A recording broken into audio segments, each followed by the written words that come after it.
اسلام امن اور سلامتی کی علامت۔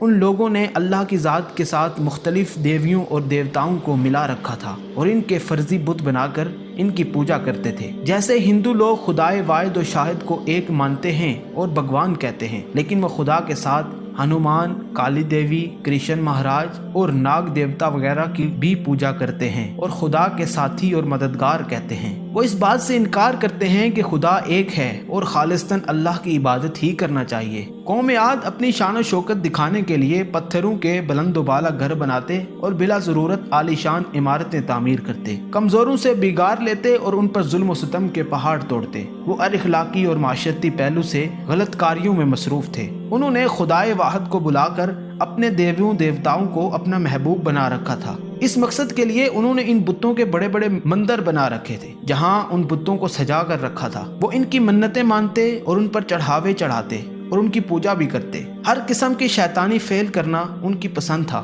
اور ان کو اپنی طاقت اور دولت پر بہت غرور اور گھمنڈ تھا۔ تب اللہ تعالیٰ نے ان کی اصلاح اور رشد و ہدایت کے لیے قوم عاد ہی کے ایک فرد حضرت ہود علیہ السلام کو چن لیا۔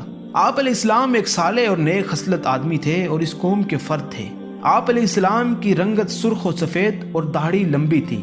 اللہ تعالیٰ نے آپ علیہ السلام کو نبوت سے سرفراز فرمایا تو آپ علیہ السلام نے اپنی قوم کو حق کی طرف بلایا اور انہیں سمجھایا، اے لوگو، بدکاریاں چھوڑ دو، برے کاموں سے باز آ جاؤ، ایک اللہ کی عبادت کرو، اس کے سوا کوئی عبادت کے لائق نہیں، تکبر و غرور چھوڑ دو، یہ بڑی بڑی عمارتیں، یہ شان و شوکت سب مٹ جانے والی ہیں۔ لیکن وہ بدبخت کہاں ماننے والے تھے۔ انہوں نے کہا، تو کس خدا کی بات کرتا ہے؟ آج ہم سے زیادہ طاقتور اور شان و شوکت والا کون ہے؟ قرآن مجید میں ارشاد باری تعالیٰ ہے، آج دنیا میں ہم سے زیادہ شوکت و جبروت کا مالک کون ہے؟ وہ بڑے سرکش اور نافرمان تھے، لیکن حضرت ہود علیہ السلام نے ان کی طاقت اور غرور کی بالکل پرواہ نہیں کی اور اپنے فرائض میں جو اللہ نے انہیں سونپے تھے لگے رہے۔ وہ اپنی قوم کو اللہ کے عذاب سے ڈراتے اور غرور اور سرکشی کے نتائج بتا کر قوم نوح علیہ السلام کے واقعات یاد دلاتے اور فرماتے، اے قوم، اپنی جسمانی طاقت اور حکومت پر گھمنڈ نہ کرو، بلکہ اللہ تعالیٰ کا شکر ادا کرو